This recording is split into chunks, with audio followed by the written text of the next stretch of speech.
You are now tuned in to the CT Live Show with DJ Casanova and Teddy Lee, bringing you the best interviews and conversations with independent business owners and music artists.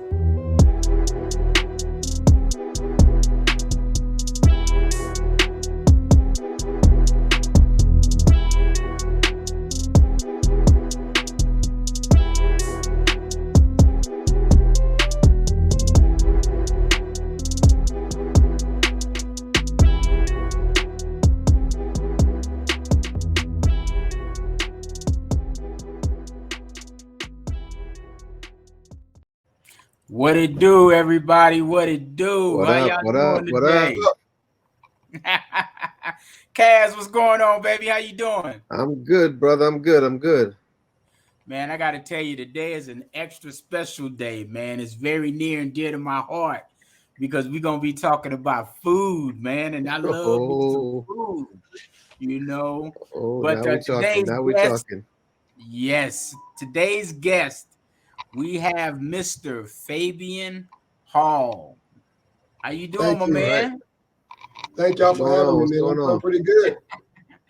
My man Fabian is retired military. He's a man of God.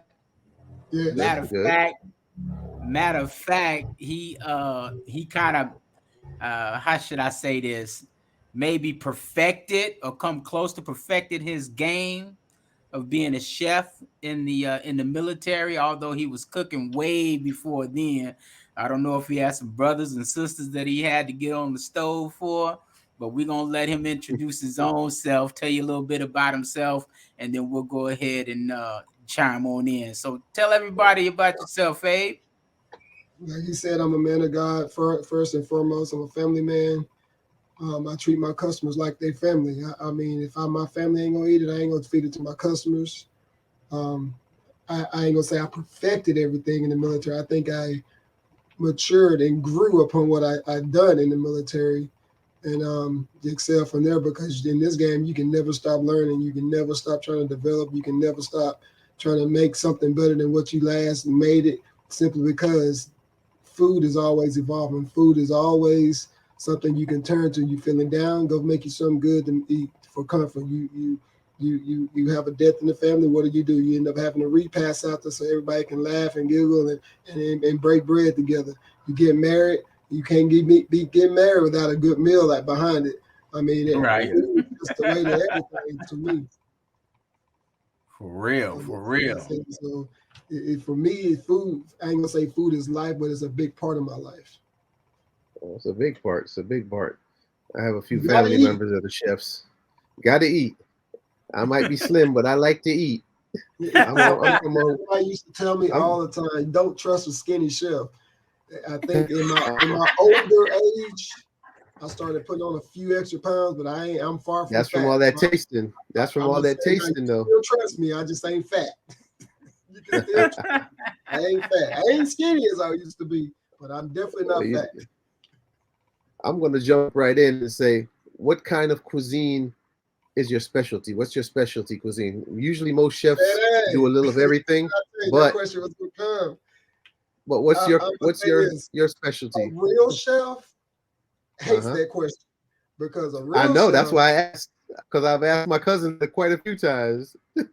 That there is no specialty. We just love to cook. We love to create. We love to get our hands and stuff and put our mark on something. What somebody else's sweet potatoes might be ain't gonna be mine. What mine might be ain't gonna be somebody else. What somebody else's brisket is, mine might be similar to theirs, but it's gonna be a different flavor. Because if you can smoke good brisket, you can smoke good brisket. It's all about that flavor. If you're giving me potato salad, but I got a feeling my potato salad is gonna be better than the next man. That's just me. You know what I'm saying? See, you're giving me that chef canned answer. You're giving me that chef canned answer. There's always that one thing that you say, man, when I do this, there's nothing touching it. Put like this: if my hands touch it, it's gonna be very, very hard for something else to come behind it and touch it. How about this? How about we ask this question? How about we ask this question instead? So out of the meals that you've prepared, what do you get In what era? I'm finna be 45. But that's what I'm saying. That's cool because your game may have elevated. So what you may have perfected, or what people like the most about your cooking in the I'll do this. I'll say this early right now. 2000s may be different now. I'll say this. What people ask for the most. See me right now, and I walk into the church. I got a good handful of people that instant. When the next time you making your greens? When next time you making your greens? And I'm like, I mean, it's nothing special. There's like, I don't know. You could tell us the list of ingredients, but somehow whatever you tell us to put in it and what you put in the same way ain't gonna be taste the same for some reason. So I mean, it all it comes down to. Everybody has their favorite dish they like to order, right? And they gonna come to me to order that favorite dish, or they're gonna ask me for the ingredients to try to mimic what I do, and it's hard to mimic what I do. I'm not trying to be prideful and nothing. It's just I put a lot of love in that's the best. Whatever I touch, I put a lot of love into it. Right. I do what grandma used to do. Grandma used to be like, baby, we ain't got much in the fridge, but whatever I'm about to cook, I know y'all gonna eat. And I guarantee my grandma can make some beans and some cornbread, and somehow that butter just melt on that cornbread in some way, and then them beans hit with that cornbread in some way. And it's the best meal that I probably had all week. And it was little to nothing. So it's all about just putting love into whatever you touch. Right. So have you always been an independent chef, or you had worked for companies before, as far as hotels or restaurants, before you ventured on your own? I started out at 14. Okay. Mama come home late at work from work, and food is done. Me and brother sitting there hungry. Like he said, somebody at the house was hungry. Yeah. I said, I'm not gonna wait for mama to come home. I'm gonna go ahead and just jump in this kitchen because I paid attention. I ain't never did it. I just paid attention. I got in there. I remember how grandma used to rub the roast down. I remember how she used to cut the potatoes and carrots and celery and stuff up, threw it all in the pan together, put it in the oven. Mama came home and all she smelled was food. After that, I found my niche. I went into the military knowing I wanted to be either a cook or some kind of tech. They offered me cook, they offered me intelligence. They said I couldn't tell people what I did in intelligence, and I said I'd like to talk, so that ain't gonna work. So I did a cook. And when I went into the school, and everybody's like, how you in the school and you already know how to cook? Like, your ribs is on point. I was barbecuing at the age of 10, 12, 13 years old. Go out there, light the grill, turn the ribs over. I paid attention. And I think that's what a lot of people feel like, well, you got to go to school. No, some of these kids out here just want to hands-on. They just want direction. And somebody gave me direction. And I went through the military, and it just stuck. Like, I got good at it. And as I got good at it, just like any black kid out here that finds something they good at, they really try to latch onto that and grow in that field. Yeah, given I played basketball in the military. Guess what? Basketball wasn't finna pay me. So you have to find something else to give yourself a skill set to fall back on outside of the military, outside of basketball or sports in general. I just found something that I really, really love to do, and I stuck with it. And as I maneuvered my way through the military, worked my way up the ranks, probably got knocked down once or twice, kept going to the game plan that I set before me, kept praying to God that He could see my way through, and I kept cooking. And that's I've never really, till you asked me, I never really thought about it. I just kept cooking my way out of where I was at. Right. So when you got out the military, did you go work for a hotel, or you just went enterprise by your own? Or you went into a restaurant? While I was still active duty. I started back when I was in Hawaii, taking little small gigs because I was like, let me see what this entrepreneurial thing is. Taking jobs for $100 here, $200 here. And back then, 2004, 2005, 2002, 3, 4, and 5, I thought $200-300 on the side was a lot of money, given how expensive Hawaii was back then. But it when I look back at it now, I was underselling myself for what I was doing, and I didn't know the value of what I was doing.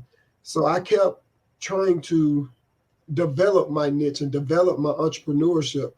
And once I got out, yes, I did apply because I didn't know what to do with my life. Getting out as a retired vet with 100% disability, where I was still able to work, and I was like, I ain't trying to be like the other vets, just get out and they just let themselves go. I applied to the what is it's the community center or civic center, event center on Fort Sam. And they literally told me to my face, I can't hire you because you're going to end up taking my job. I was like, I don't want your job though. I just want to come in there and be able to cook some and go home. I just want something to do. She's like, no, because you're something to do, go end up turning into my job. I was like, yeah, but it was one of those Walmart experience, McDonald's experience where you go in there, apply for McDonald's, they say you overqualified, too much experience. You know what? I sat back. I ain't gonna lie, I sat on my entrepreneurship for a bit because I didn't know where to go with it, what to do with it. And then lo and behold, I got the opportunity through Operation Homefront to go and cook for the king of NASCAR in Dallas. And Richard, I ain't gonna lie, that right there showed me just the tip of the iceberg of what I'm capable of doing if I really just set myself out there to do it. I ended up cooking for the founder of Operation Homefront for a private dinner for her and her rich friends, and that was pretty cool, given that those females had a lot of wine in their system that night, but to match that wine, the food within itself, they were like, this is some of the best food we've ever had. And that was just the beginning of my entrepreneurship at that point. It wasn't even where I'm at now.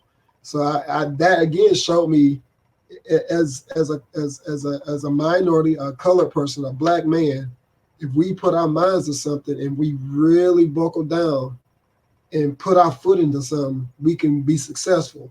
So I just took gigs as they came. And then eventually it was one of those, well, it's not taking off. So that's when I started taking the 9-to-5s. But when you take a 9-to-5, you really see that your worth is not valued because the people above you think they better than you until you get the opportunity to outshine them in their own position.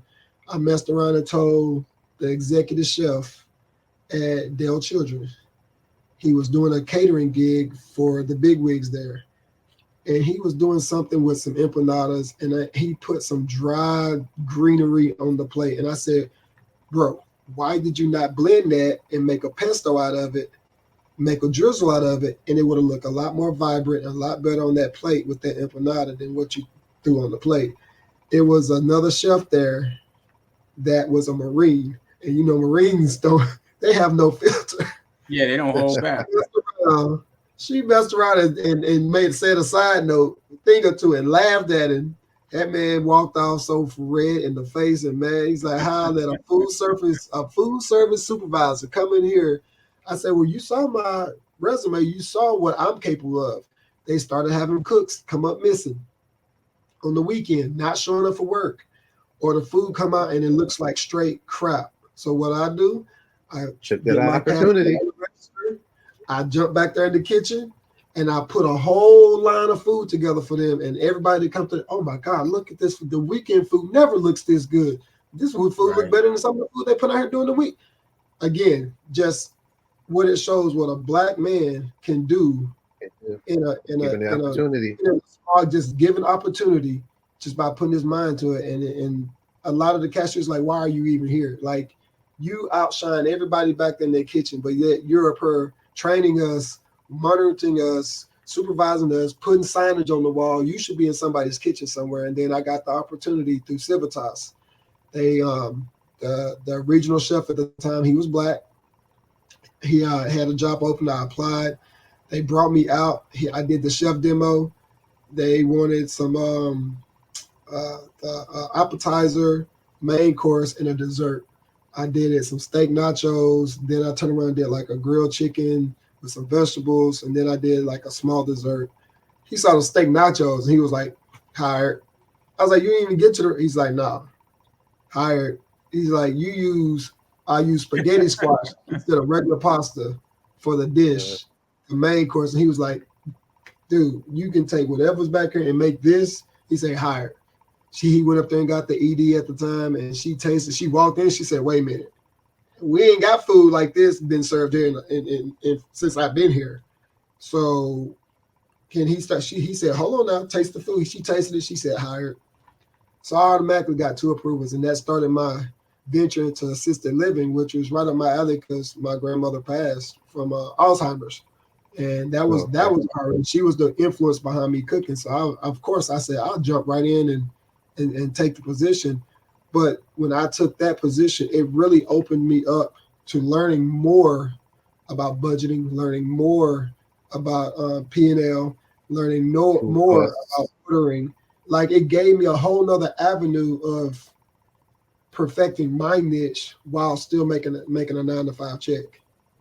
And it still gave me an avenue at some times to take on small gigs to put those skill sets that I was learning, those certificates that I was earning under their money, because I didn't have to pay for the certifications they was giving me.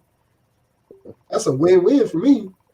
And started putting those things into play and started perfecting how I shop for my client, my private clients, how I design their menus, how I build a questionnaire for them. So that way, what I'm doing as far as a menu is tailored towards their thing.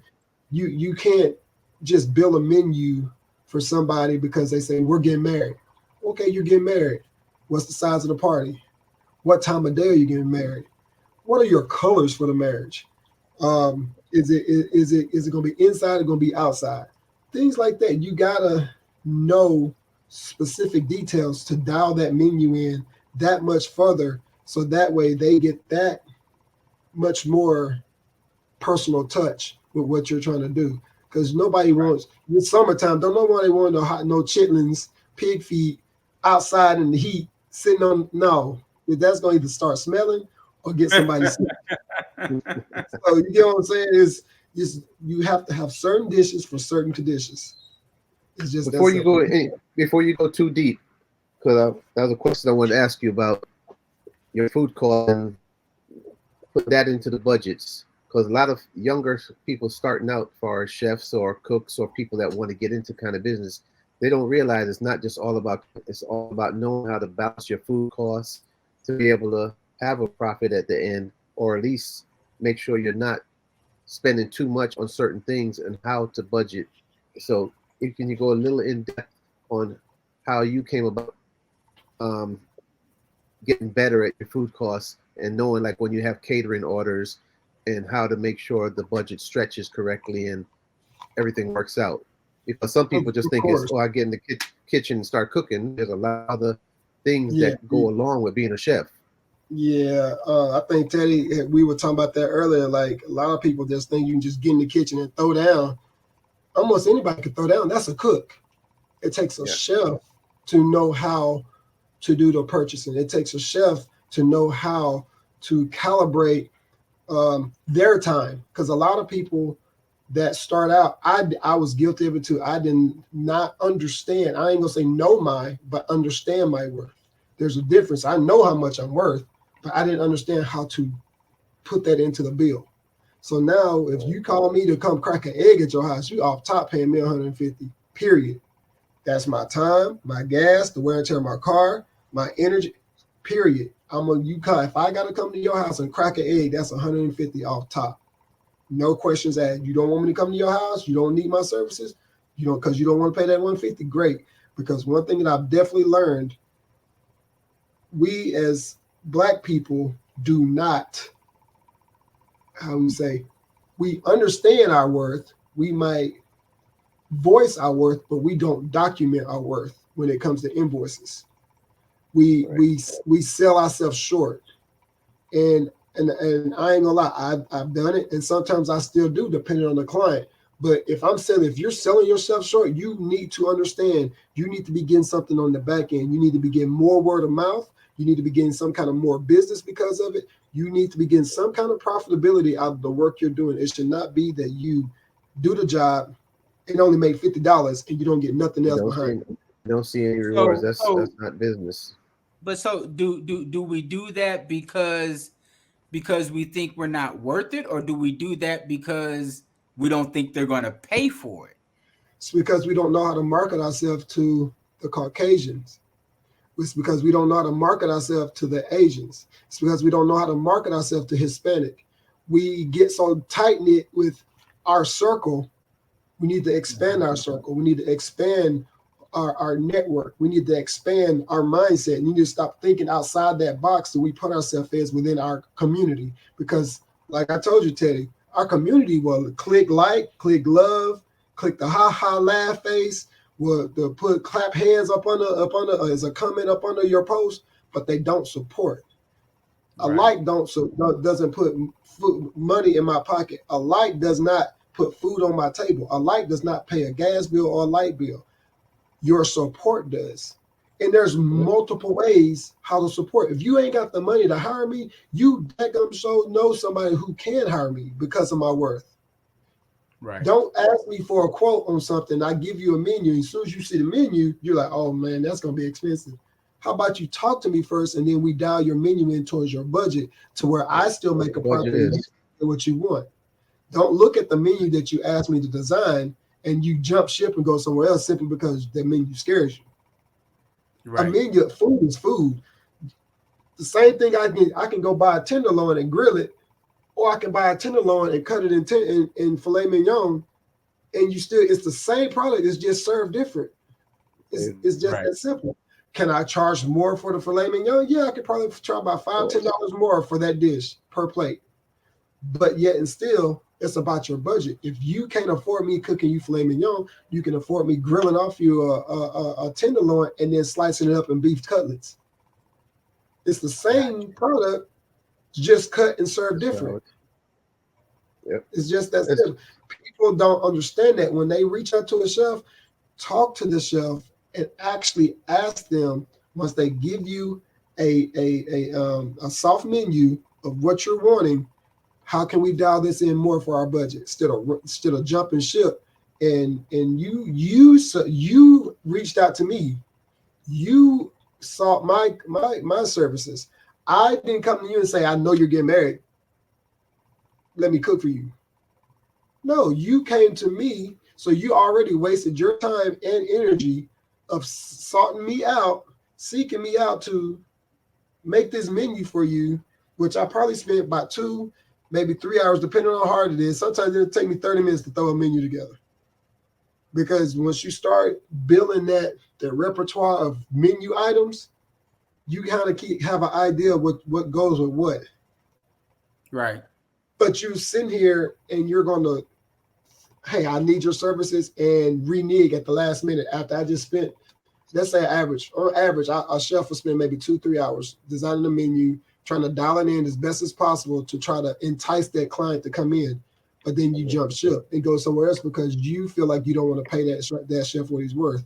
If you can't afford a chef, even if it's the bottom tier chef, stop reaching out to these guys that, just like me, working hard, putting their energy, heart and soul into everything they're doing in the kitchen because they're trying to provide for their family. They're not just out here doing this for the gram. Because when the gram didn't exist when I first started, I was doing this because that's what was in my soul and in my heart. And we have some chefs out here, all they do is get on the gram and that's what they do. No, feed people first, take the pictures, then post the advertise on the gram. Don't get on the gram to do what you're doing just because it's giving the rest of us a bad name. That's just how I feel about it. Well, the same, it's pretty much similar to DJing because when I do weddings, I have to sit down with the bride and groom, know exactly what songs, type of music they want, slow dances, whatever their specialty songs are, garter, bouquet. So you have to tailor and dial everything in to fit that particular client that you're DJing. My first thing I ask them is, hey, is this a traditional wedding or is this a stay-in party all night wedding? Well, that's going to differentiate the prices straight to the top. If you come as a referral, you're going to get a better price because it's someone that I've done work for before that's referred you to me. I'm going to take care of you a little better than I usually would somebody that just contacted me out of the blue. Because that word of mouth goes a long way. It does. I think that applies to, you can apply that philosophy to almost anything in life. You know what I'm saying? I mean, and that's a good thing to live by. What I wanted to ask you is, So, I've gone to these restaurants, excuse me, and you see these meals that just like, I mean, they just look scrumptious. I mean, they're really, the presentation is nice, the taste is awesome, things like that. My question is, so when a chef decides to do a dish, to create a dish, right? Does that come from him taking somebody else's dish and trying to perfect it, or not perfect it, but prepare it differently, or do you just start from scratch with an idea and it's just trial and error? Like, you may sit in the kitchen for 3 days, doing the same meal over and over and I changing ain't sitting this. in no kitchen for no 3 days trying to design a plate. No. So I don't know. I don't One thing know. I did learn, and I know this question is coming up, because I was self-taught and then went into the military and just refined.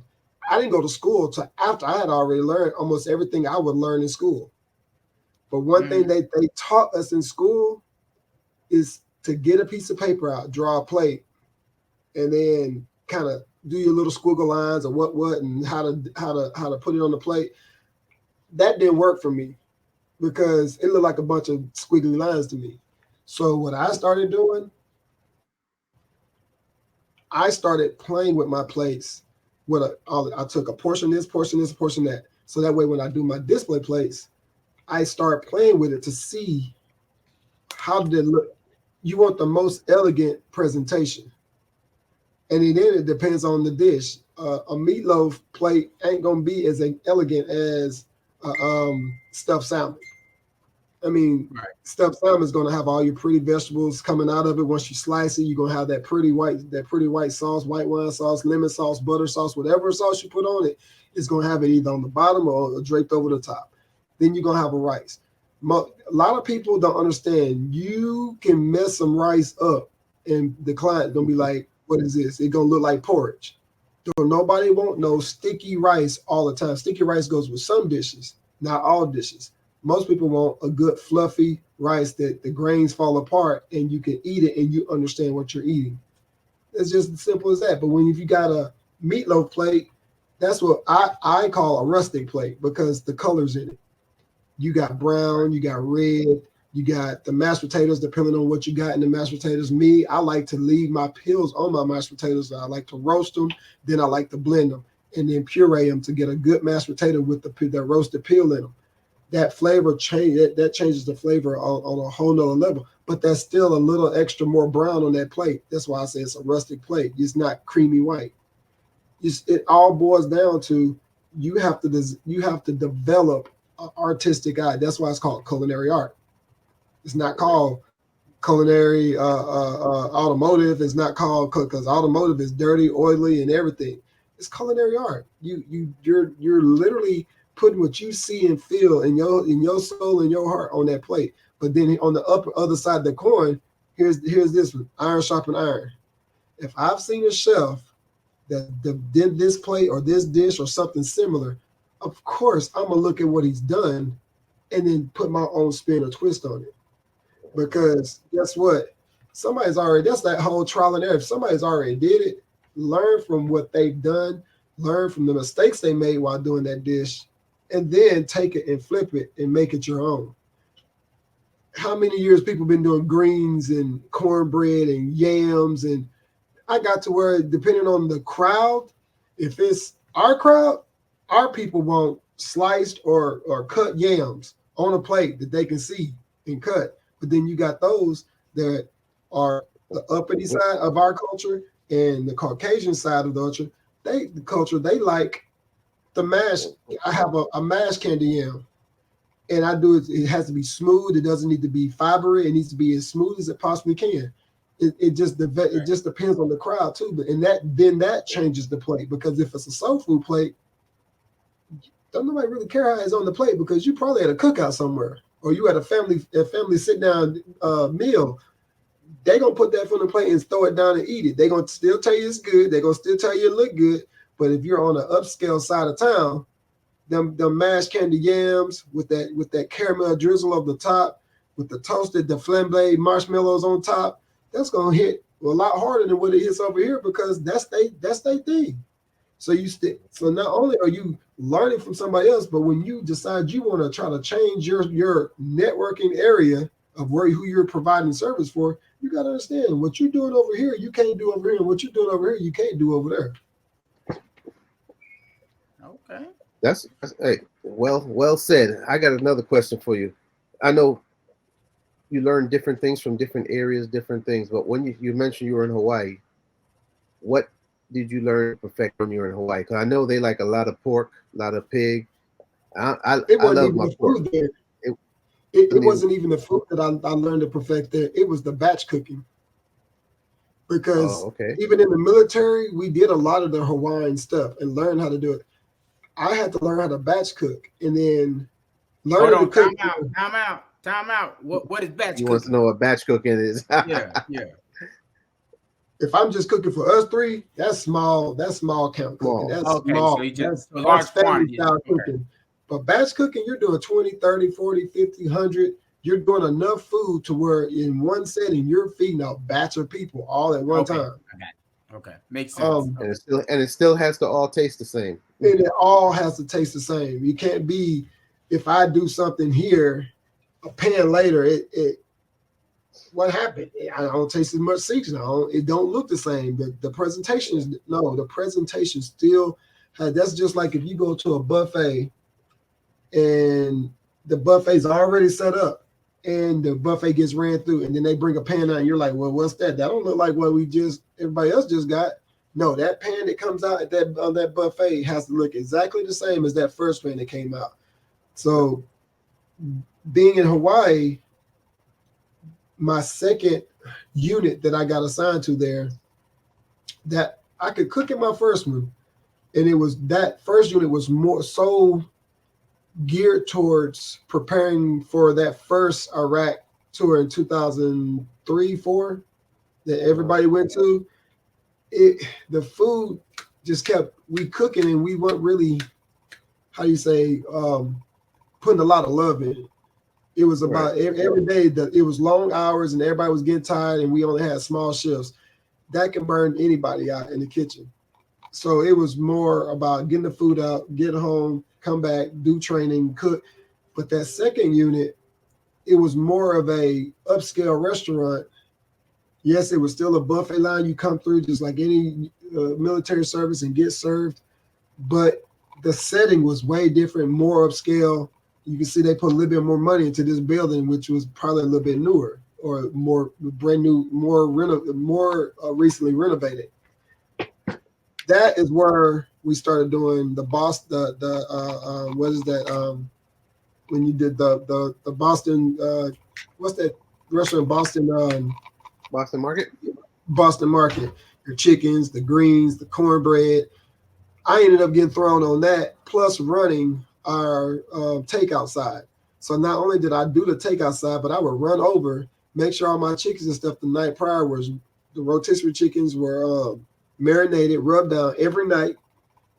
My mac and cheese stuff was prepped, so all I gotta do is cook it the next day. Cornbread was already prepped, so all I gotta do is cook it. Like I was running two things in one side, and then you had soldiers on the other side, just right in the same kitchen, right on the other side of the wall. They couldn't get vegetables out. To me, that boiled down to not just the know-how, but it was the heart that goes into it. You gotta want to do, when you're in the kitchen, you gotta want to do it. You can't just be there because it was something to do. And that's where the military fell short at when it came to food service. They brought a lot of people in that just need to get away from home, compared to a lot of people like me that was their lifeblood. Food, being a chef or culinary was in our veins. And you can tell who was in the kitchen that was, bro, I'm the best kid cooking here. I'm the best cooking here. No, I'm the best cooking here. That brings me to this. I know you're a hands-on chef from the way you're talking. You're very hands-on, and which is good. Do you like having sous chefs when you have bigger events, or you still like to be? Just sound like my mama right there. Look, Okay, there's Because I can tell you're in it. You're I do this, but sometimes you have a big event. You need to say, hey, dictate the guide and I dictate have what needs sent to a be done. sous chef home that literally was basically a cook with a title. Okay. If you ain't I built hear for this game, you don't need to be in my kitchen. Right, That's right. just point blank. If you ain't built for this game, I always say like this. It's just like my boy used to say something all the time, coaching us at San Antonio. You live how you play, and you play how you live. You get in that kitchen, I can see what your apartment looks like by how you walk into my kitchen. You come in there looking like something ragtag bagged off the street somewhere. I'm pretty sure your apartment is messed up. The way you live in is foul. I had a sous chef in Buda. She was hired while I was out the kitchen, sick. It's one thing to hire somebody because of skill set, actual skill set that you've seen, like me doing a chef demo. This another thing to look at their resume and say, "Oh, they got Disney on their resume," and you hire them. What Disney kitchen you worked in, coming into work with Timberland boots on, not tied, the tongue hanging out, your pants baggy, shirt hanging off or not even on, and you walk into, no ma'am, this is how you see how I'm dressed? My chef shirt is pressed, my pants is pressed, and if they're not pressed, they're thrown in the dryer and roll pressed, so that way I ain't got no wrinkles in my stuff. My shoes are clean when I come in. When I come into my kitchen, I'm clean. When somebody sees me, they see that I'm representing excellence. I'm not representing ragtag bag from Timbuktu. They want to eat in my kitchen because they see me. One thing that I know I'm not the only one. If I walk into a restaurant, and even if it's fast food, and I look behind the counter and the floor is dirty, the counters are dirty, and the crew don't care about how they look, and I could be sitting with my wife out in a dining room area, I will look down at the server's shoes just to see what their shoes look like. That means if they clean and they try to taking care of, that means they take pride in what they're doing because they're taking pride in their shoes, what's going to carry them every day. This person did not take pride in what they did. She moved like two turtles humping in molasses. She did not want to come in and be professional. She did not want to come. All she did was cry all the time. I said, young lady, you come in here dressed like a dude off the street when you're supposed to be this. You're supposed to come in and represent a higher standard because you're my sous chef and my staff that's under you is dressed and carrying themselves better than you. No, ma'am. She ended up quitting because I'm not going to lie. I stayed on her behind as I should. She got written up many times. She quit before that last write-up came because she knew she was wrong. And she knew I was not just going to let it ride because I had a standard. You can't be a chef and not have a standard. Because if have a you don't standard of anything. I mean, you're feeding your clients just anything. I can't do that. If I mess up on a dish, I'm probably going to deduct that from a client's bill because there's a certain standard that I have to uphold myself to, and I have to say that I was wrong. You get a disgruntled client, you have to be willing to make that adjustment and at least accommodate them as much as you possibly can, even if it's in your fault, because you don't need, again, bad word of mouth, because word of mouth travels. They need to know that not only do you take care of them professionally, culinary wise, but also financially, as well as attitude, because attitude will take you further places than your skill set will. On that note, we're going to go for a short break. We're going to take a short break. When we come back, we're going to show some of your wonderful dishes, and then we're going to expand on some more subjects. All right? We're going to take a break. We'll be right back. CNT Podcast Live.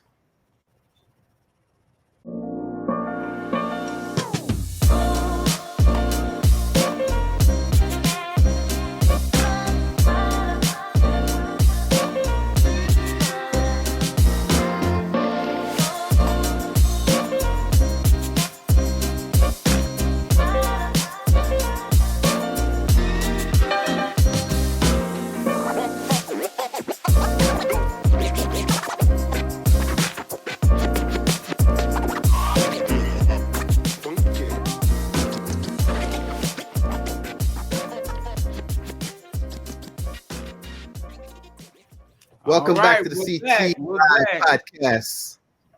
Man, Chef did you Fabian see them is dishes? laying it down. Oh man, hey, I'm hungry now. Man, I was about to I'm put them in the hungry. kitchen. I was about to say, hold up, we coming to the Hold up, crib wait a right minute. now. So, man, quiz time. Check this out. Now, I'm going to let you leave the dish or the dishes up to your imagination. But I got a question for you. If you had to prepare a 3-course meal, what 3 tools in the kitchen are necessary? If you only had 3 tools that you could pick, what would they be? See, I already thought about it. That's one of the questions I already asked. Let me think about this now so I don't have to ponder. Well, you got to have fire. So stove is one, your chef knife, and then at least a skillet to cook something in. You gotta have those 3 things to do anything in the kitchen because I've had the privilege of trying to use a pocket knife and a paring knife while in the field to cut stuff up.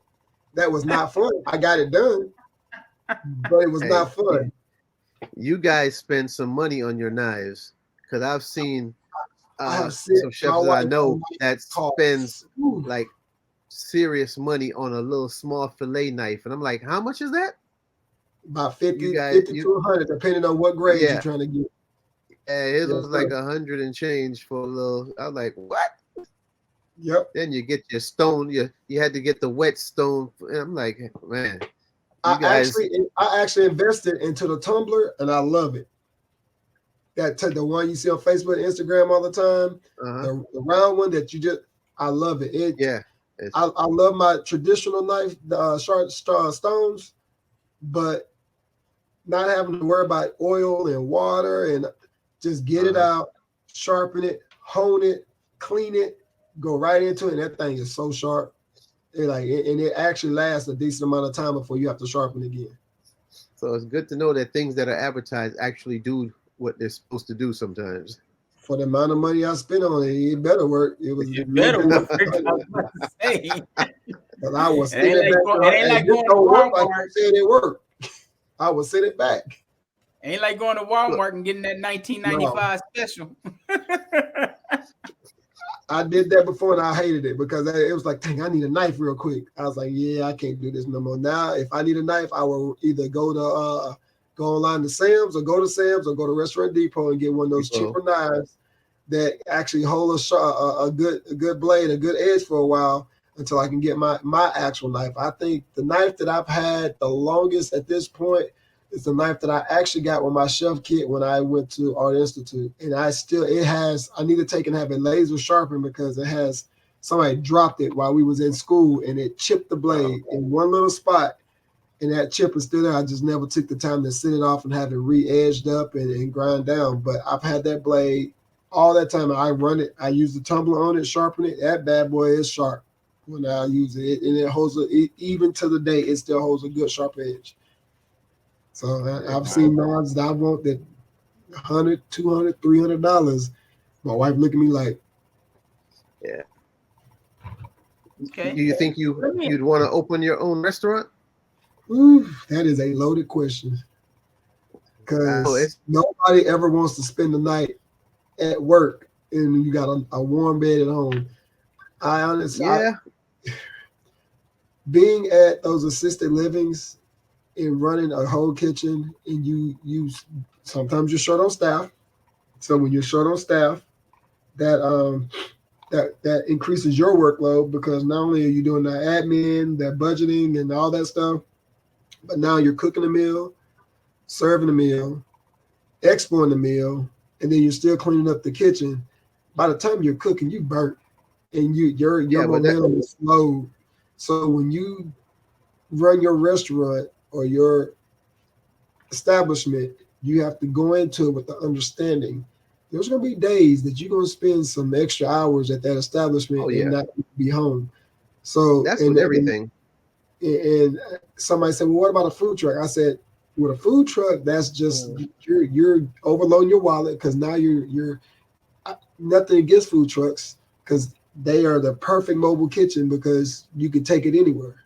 But now you're paying your registration fees, your safety inspections, your food inspections on there. They have different inspections that go with that, and you got that extra overhead if you don't own the truck outright. Yeah. Me, Oh, I've sat down 1,000 times and said, how can I get rid of brick and mortar and still have everything in a brick and mortar where I can put it on a truck or a trailer, set up somewhere, cook, provide a service, pack everything up and go home. Purchase you a tip. so you prefer the more catering style as opposed I to. do. I'm not gonna lie. Right now, Okay, I do okay. it in this stage of my career or journey in food and culinary. Uh-huh. I honestly prefer the catering, but the problem with that is I prefer a steady check too.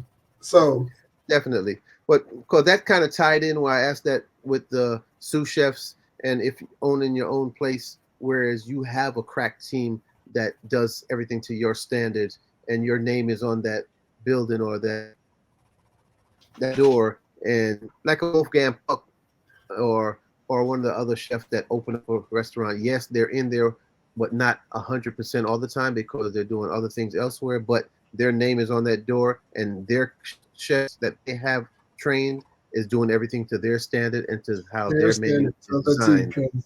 So that's why I asked you if you would ever think of getting your own place, because I think I most play chefs with that it I've met always every had day. that hunger to have that. But some people like the versatility of being the catering instead. So I really do, because then it gives you the opportunity to not just do different genres of food, but actually play with it too. Because somebody might come to you with a special request of how they want their mashed potatoes. Now I'm just using mashed potatoes because you can do mashed potatoes in so many different ways. You rarely see a client ask for Dutchess potatoes. And I say that because Dutchess potatoes, it has eggs in it. You can take Dutchess potatoes, whip them up, bake them, take them out of the oven after you done bake them, put them in a piping bag, and you can pipe them back out onto or whip them up before you put them in the oven, put them in a piping bag, put them on a sheet pan, piped out to where they're in a pretty design, bake them, and when you take them off the sheet pan, they hold the design you want, but they're still potato. But when you do that, that's a whole nother cost because of man hours, because now I'm taking potatoes that I could have just whipped up and just put on your plate. I'm whipping them up, making them pliable so I can put them in a piping bag, pipe them out, bake them. So now when you get them at the serving line, they look like a $50 dish compared to a $10 dish. presentation. So, I mean, catering has its ups, has its downs. Just like it does not have that steady 9 to 5 unless you do a client today and you know you got a client in 2 or 3 days to give yourself a break to rest, and you get that another big payday. But you're not gonna have paydays more than 1 or 2 paydays a week. Sometimes 3 you will, but it also comes out to how well known you are. You got chefs out here, kind of my counterparts that are out here in this today, Dallas, Houston, San Antonio, they all over the place because they've built up their team to where they can be in multiple places at one time and take on that workload. Me, I'm not going to take on more than I can bite off because I don't want to be in nobody's hospital because I love to cook, but I love to live too. Right. You know, for people that have medical conditions, and you see these places that you can order food online for specialty meals like diabetics and things such as that. Would you suggest that, or does that type of food lose the quality or the Oh nutrient no, it when does it lose the makes it in? nutrients. First off, we're from the generation where gluten-free didn't exist. Now it does. So you have to be able to adapt with the times. Right. You can't be, well, I didn't have that problem when I grew up. Well, guess what? You got people this day and age that do have that problem. So are you going to lose clients because you're unwilling to adapt? Or are you going to try to learn how to adapt your menu that's specific for a client so that way you can keep that client or obtain a new client because they know you can provide that service for them? So for me, it's one of those, I ask that when I do my stuff now. Are there any dietary restrictions? You should be asking that because now if you do the wrong thing, you're held liable because they could have disclosed it, but you also could have asked the question in your questionnaire before you provided the service to them. And that's your profession, so you would expect, being your profession, for you to ask it, right? Yeah, it ultimately it falls on us as chefs to take on that responsibility to look out for our clients. Right. Because that's the same thing. If I'm cooking Mexican or Hispanic or Colombian or Brazilian, anything that's south of the border, most of the time got some kind of heat to it. It don't matter what their ethnicity is, you have to still ask the question, what's the heat level that you want on this food? You can't just assume because they're Hispanic or Colombian or Indian. Indian love their curry and they like spicy curry. You just can't assume that all of them want spicy curry. You can't. So Right. you have to take it upon yourself to look out for them. It's almost, you put it like this.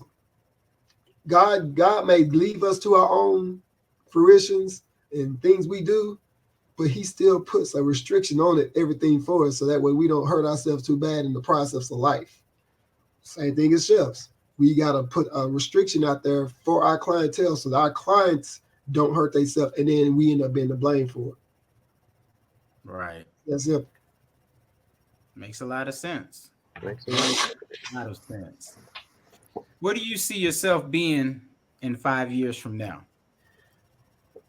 Ooh, that's back to that loaded question. Hopefully on the road to my concept. Hopefully on the road to my concept, honestly. I'll be if I won't be 50, I'll be right there because I get ready. I'm at 44 now, I turn 45 this August.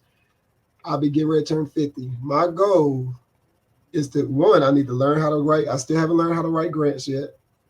I still have not learned how. I learned in school how to write proposals and concepts and stuff. But over the years, you don't do it on an everyday basis or practice it all the time. You forget that. So I want to relearn so that when I propose my stuff to whoever I need for finance or whoever I ask for grants, I'm able to obtain that to put that into my concept. So that way, once my concept is launched and I have the right people in place, I can be on my way to still do what I love, but when I want to do it compared to having to do it. Right. Right. Is there a celebrity chef out there that you would love to share the stage with? At least Man, I used to love watching Chef Roble. Oh, yeah. Love watching Chef Roble. Like that dude, he's done some stuff that I'm like, yep, I'm finna do that. Yep, I'm gonna try that. Yep. I like that too. So that's one of those that I can say I actually love watching him on TV. Like I used to get tired of the Food Network because you saw so much stuff wrong. Like they didn't wash that, they didn't clean that. Oh, they just gonna jump right into that and not do that. But when I watched him at his catering gigs that he did, it's one of those. He had to design the menu. He had to come up with unique ways to present the same menu that he might have to present to somebody else. He had to tailor it to the theme that they had. And he still had to make sure that everything hit on time. And then he had to actually show that he had to do problem solving in the midst of everything, which is what a real life chef does. An employee messes up something, or he might mess up something. He had to actually figure out how to fix it before the start of the event. That's the type of chef I want to see because it's transparency to the situation. I used to watch the Iron Chef all the time, and I used to love that show because they used to just, this is what you're cooking tonight. Boom. They're like, okay, get down to work. And my son had me hooked on watching those little kids.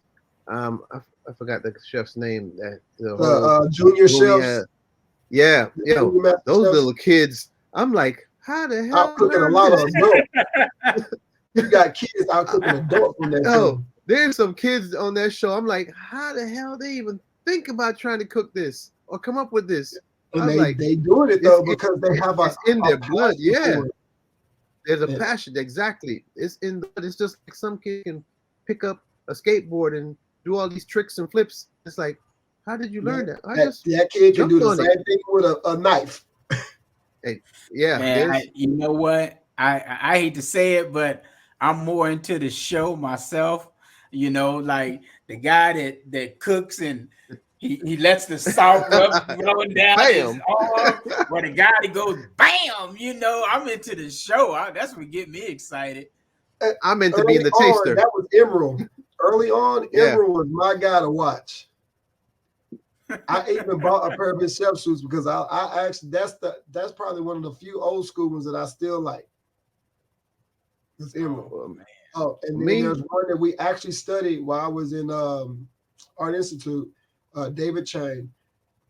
That Asian dude can cook. We actually went to one of his concepts in Las Vegas, and I was like, babe, I gotta go in there and try. I gotta go in there and try. And then we tried one of the small bites, and I was like, oh my god! All I could do was sit back in the chair, and I was like, man, I need to try something else. Like it was so good. I taste sharp as steel. That made you go home and say, "Whoo, Man, flavor he had. What can I man, do?" man, and guess what? That's why I like entrepreneurship. You start taking trips, you start writing them off on your tax time. There you go. And, Y'all, and we want to thank my man for blessing Yes, us sir. with his presence today. But before And we let hopefully you go, before definitely one for day, those that's I need to still in taste Texas. his food one day. Oh Hey, yeah. So Matter of fact, we're gonna have to figure it out. Teddy, now fact, you know we like entertaining, so this is what it is, Fabian. This is what it is. Kaz is going to be here the end of the month because he's going to be here for Urban Fest. He's going to doing DJ Urban Fest at the end of the month. That's the end of this month, right? Yeah, end of March. The end of March, Kaz. Yeah. Last so weekend, he's going to be in town, huh? The last weekend of March, I'll be there. Yeah, so he's gonna be in town. So I'll let you know, and we'll see if we can't get you to do a little something. Yeah, you know, with a special Either y'all can errand. come this way and hang out for Man, for hey, all you got I go with the little sample meals where I can Look, y'all come this way and hang out. You already know when we do hangouts, I do a little small buffet spread and everything. When I do my we're gonna definitely do it. But before we let you go, man, let the people know, not just for the people here in Texas, but you know, the people around the country, man, that might be able to afford a top-notch chef to come out and turn their little function out. How can people get in contact with you? First, you can find me on Facebook, Basics and More. It's Basics and More Reconstruction, but on Facebook, it's Basics and More. Of course, Chef Fabian or Fabian Hall is on my Facebook. I'm in Round Rock. You ever in Round Rock and you got something going on and you want me to cater it, you can hit me up at 903-331-2220. Yes, I still have my East Texas number. I'm not getting rid of it. And then you can email me at chef.fab.h@gmail or basics.n.morecon@gmail. So hit me up, add me. It is what it is. You want my food or you don't want my food. You get my food, you get my personality. My personality is all about family. Well, I'm gonna tell y'all, if y'all go to Facebook, you can see some of his dishes that he has on his Facebook, man. I mean, it'll make you want to reach through the screen and grab one of them. I'm telling you, they look that good. They look that good. But again, another CT Live show. Kaz, holla. It was a pleasure. It was a pleasure, my friend. Nice meeting you. See you when I come down to Texas. What CT Live podcast? Tell a friend. Chef Fabian, great meeting you and talking to you. I'll see you soon. Thank y'all so much. We out.